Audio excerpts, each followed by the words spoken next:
This is the eHealth Radio Network, your source for health advice on demand. And now your host, Eric Michaels. Thanks for joining us once again here on the eHealth Radio Network. This is your host, Eric Michaels. eHealth Radio gives you the most current health information, news, and advice featuring some of the leading innovators in healthcare and wellness who are changing healthcare as we know it. For more eHealth Radio reports, we invite you to visit our main radio channel site at eHealthRadioNetwork.com. Today we're speaking with Dr. Jim Woody, the CEO and Director of 180 Life Sciences, a clinical stage biotechnology company headquartered in Palo Alto, California. It is focused on the development of therapeutics for unmet medical needs in chronic pain, inflammation, and fibrosis. And Dr. Woody, thanks for joining us here today. My pleasure. Of course, we certainly do appreciate your joining us here today and for your time as well. So for starters, tell us a little bit about your background, how 180 Life Sciences was founded, and what the mission is behind the company. Let's start there. Sure. I'm a pediatric immunologist. I trained at all the good pediatric facilities in the country. And earlier in my career, I helped found what they call the National Marrow Donor Program, which got congressional approval and has helped a lot of people get bone marrow transplants. But in the immunology area, I went on to a company called Centocor, where I was the chief scientific officer. And we were the very first ones to develop an antibody against an inflammatory cytokine that you have in your body called tumor necrosis factor, or TNF. Now, circulating in your body, there's lots of different cytokines that tell cells to do things. Most of them are good actors. The bad actor is called tumor necrosis factor. And with my colleagues in the UK, we found that tumor necrosis factor was driving the destruction of joints in rheumatoid arthritis. And we were the very first to ever treat patients with rheumatoid arthritis with an anti-TNF antibody. And these 10 patients actually got out of their wheelchairs and walked after we gave it. And the rest is history. And now patients with rheumatoid arthritis can live a pretty normal life. And there are none left in wheelchairs worldwide because of the anti-TNF drugs. Ours was the first, but there's quite a few of them now. We also learned that it worked in Crohn's disease. And people with Crohn's disease can live pretty normal lives as well because of this anti-TNF, and in psoriasis and also in ulcerative colitis. So I have a long history in biologics and anti-inflammatories. I went on from Centocor to run the former Syntex pharmaceutical company after Roche bought it. And after that, helped start probably a dozen biotech companies with a venture firm. And more recently, I agreed to join 180 Life Sciences. And 180 Life Sciences is put together with several of my colleagues that I've worked with over the years, including Dr. Mark Feldman, who was the one who discovered that TNF was causing the damage in rheumatoid arthritis. Brilliant finding. And Dr. Larry Steinman, who developed Tisabri, the first of the drugs for MS. And they brought together three companies into one and merged it into 180 Life Sciences. So our company is made up of several parts, and we went public about 2.5 years ago and have been working on fibrosis and inflammation since then. Yeah, really appreciate your sharing your background briefly with us. Certainly appreciate the impact that you've had within the healthcare space all these years. Now, the company's pipeline includes 3 families of novel drugs that address significant market opportunities in inflammation, fibrosis, and pain. Can you share a brief overview of those as well? Sure. The first family is related to use of anti-TNF biologics, in which we're looking for new indications. Since we developed Remicade back about 20 years ago, all the other anti-TNFs have done the same thing. They all treat rheumatoid arthritis, Crohn's disease, psoriasis, and ulcerative colitis. And nobody's looked for other places where these might be effective.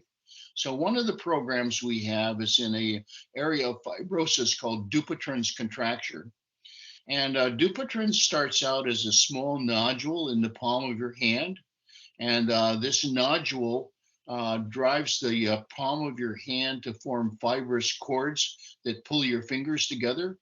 so that you can't type, you can't button your clothes, and you can't do a lot of the things you like to do with your hand. And our scientists figured out that this Dupuytren's was driven by TNF. And the TNF in the palm of the hand drives the fibrosis that pulls your fingers together. All the current therapies for Dupuytren's are based on after you have your fingers contracted so that you can't use your hand. And they either try to cut the fibrosis tissues out, or they release it with collagenase, or they do surgery on it, which is what happened to my wife. And it works, but it's not very effective. Since we know that TNF was driving this process, we injected 140 patients either with anti-TNF or placebo to see if we could prevent the formation of the fibrosis altogether. So this is a preventive therapy before you have the disability. And the trial worked out phenomenally well. And we were able to show that we could make the nodules get smaller and softer and perhaps even disappear. So we think we have a preventative therapy for Dupuytren's contracture, which is in maybe 4 or 5% of the population in the US and the EU. So it's a sizable population. So that's one set of brand new indications for anti-TNF that nobody ever thought of before. And it's the first one that's ever treated fibrosis. So we're quite pleased about that. A second one is called frozen shoulder. And about half of those patients have Dupuytren's. And we think the fibrosis in their shoulder, which is extremely painful for several months, and then the shoulder becomes totally immobilized, is again driven by TNF. And we're doing a small trial in injecting those shoulder joints with anti-TNF, again, hoping to prevent the disability and the eventual need for really rigorous surgery, which has a long physical therapy timeline after the surgery. So that's a third one. And second one. And the third one is a very unusual one. Following really kind of heavy surgery like a CABG or coronary bypass graft, or alternatively hip replacement, a fair number of older people develop postoperative delirium and dementia.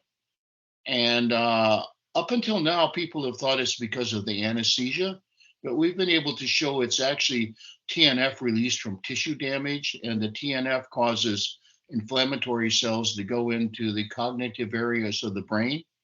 And we think we can prevent that with a injection of anti-TNF at the time of surgery. And that trial is just getting off the ground. It'll probably start in the third quarter, and we'll know the answer in about a year. So those are our three anti-TNF projects going forward. And we're quite pleased with the science behind it because it's very solid. The second area is the use of cannabinoids. And people are certainly well aware of cannabis use and how it works. The cannabis you buy across the counter from your local store has about 200 different compounds in it. But we've been able to make, with our Israeli colleagues, totally synthetic cannabinoids that are not hallucinogenic and they're not addictive. And we've been able to show that these particular ones can reverse inflammation and also pain. And so we're working on a couple of things. One is that cannabinoids are not orally available. So you have to inhale them or smoke them or something like that, which is not convenient. And we're working on ways to make these orally available. And we think that they would be a novel new level of pain, anti-pain medicines that could be better than maybe the NSAIDs like Advil or Aleve, but not so severe as opioids because they'd be non-addictive and non-hallucinogenic. So that program's moving along, and we'll keep you tuned because we'll have data on that probably by early next year. It certainly sounds good, and certainly we'll look forward to staying in touch and seeing the developments happen and exciting things on the way, it sounds like, there in those regards. What solutions has 180 Life Sciences developed within its anti-TNF program to address the pitfalls in current standards of care for diseases like fibrosis, POCD, or frozen shoulder? Well, currently, as I said, for Dupuytren's, the standard of care is to you can wait until you have the disability in your hand doesn't work anymore, and then you can go in for what they call a needle apirectomy, which they try to break up the fibrous cords with a needle, or you can inject it with collagenase, which dissolves not just the collagen from the fibril, but also other tissues, has a lot of side effects. Or you can do major surgery, which is go in and cut out the cords. So this is expensive, and you have a long amount of physical therapy after the surgery. So none of those are desirable, especially if you can prevent the disease altogether. So everyone I talk to who has even a nodule in their hand wants this therapy to prevent it, because they don't want to go through the disability format, especially not these days when everybody's using their computers to type and everything else, which you can't do if you have the disability. In the frozen shoulders, same thing. It's extremely painful. And eventually the pain goes away. You can inject steroids or other things, but they don't do much. And you're on pain medicines. And finally, the fibrosis is so bad your shoulder doesn't work and you have to have the surgery again. If we can prevent that altogether, it's really a benefit to patients so that they don't have to go through the entire process. And the postoperative dementia, 15 or 20% of those patients end up in nursing homes after some of these major surgeries. And they don't last very long. Many of them die in the nursing homes. So that's not a great outcome after a major surgery for sure. So we hope to be able to prevent that. And that would become the standard of care for all surgeries if that turns out to be correct. Really do appreciate all the information shared so far today. We're speaking with Dr. Jim Woody, the CEO and director of 180 Life Sciences, a clinical stage biotechnology company focused on the development of therapeutics for unmet medical needs in chronic pain, inflammation, and fibrosis. And he's joined us here today on eHealth Radio's Pain Management and Health News channels, a part of the eHealth Radio Network. Now, continuing on, how is 180 Life Sciences meeting the unmet needs of patients suffering from inflammatory differently than industry peers? Well, we're seeking out new indications that have never been thought of before. Originally, like I said, we did rheumatoid arthritis, Crohn's disease, psoriasis, and ulcerative colitis. And up until now, all of the other 6 or 8 anti-TNF companies have focused on those diseases.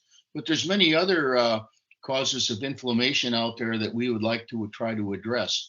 And so we'll use our novel science to see if we can figure out how to use anti-TNFs in those other areas of inflammation, perhaps even lupus or other things where there's a kind of an immunology component to their inflammation.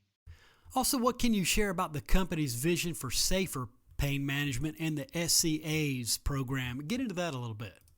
Sure. The anti-TNFs are well studied, and we know what their toxicities are. We know that in pain management, the usual sequence of events is people with different kinds of pain, whether it's osteoarthritis or whatever the pain is, rheumatoid arthritis, whatever.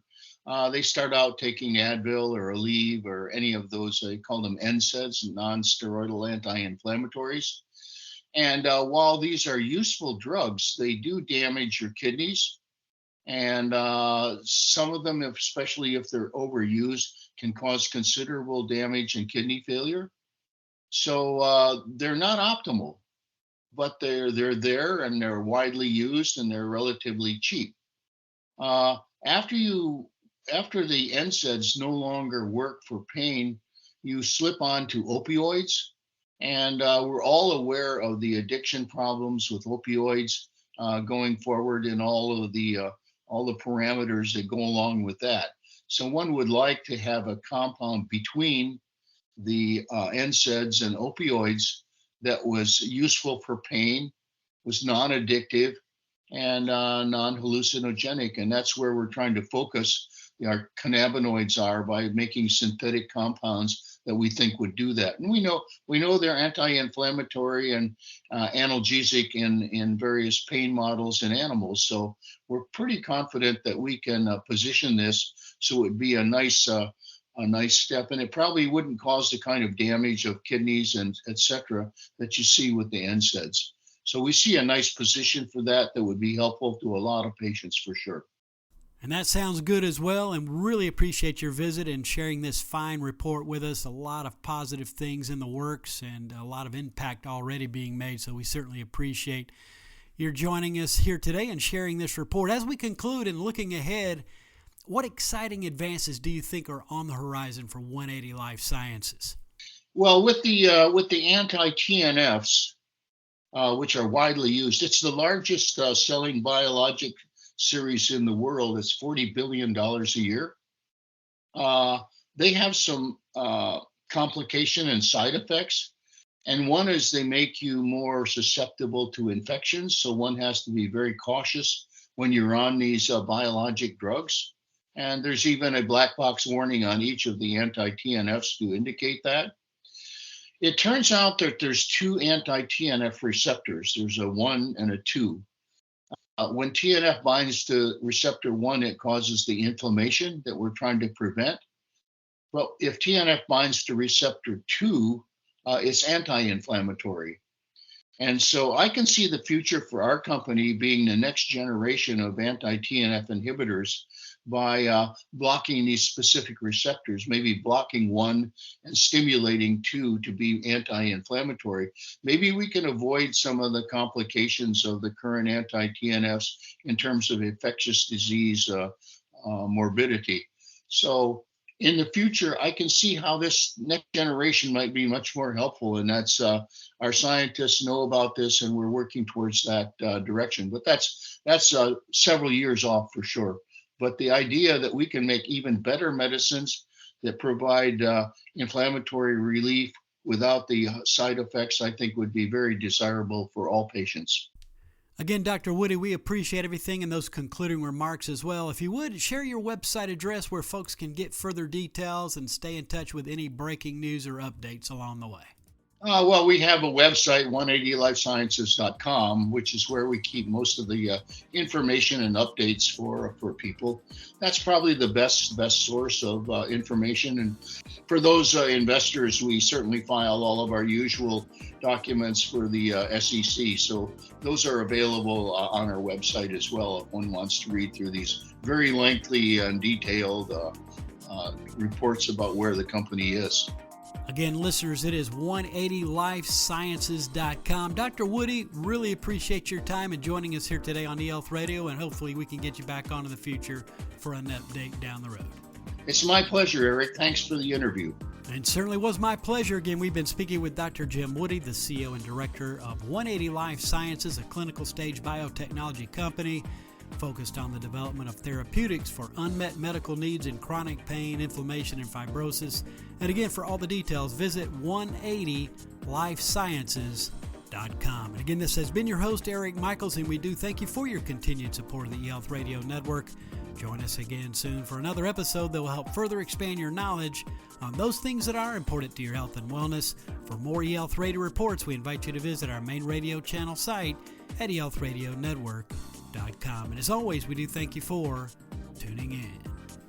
Thanks for tuning in to the eHealth Radio Network. For more information or to subscribe to this podcast, visit eHealthRadioNetwork.com.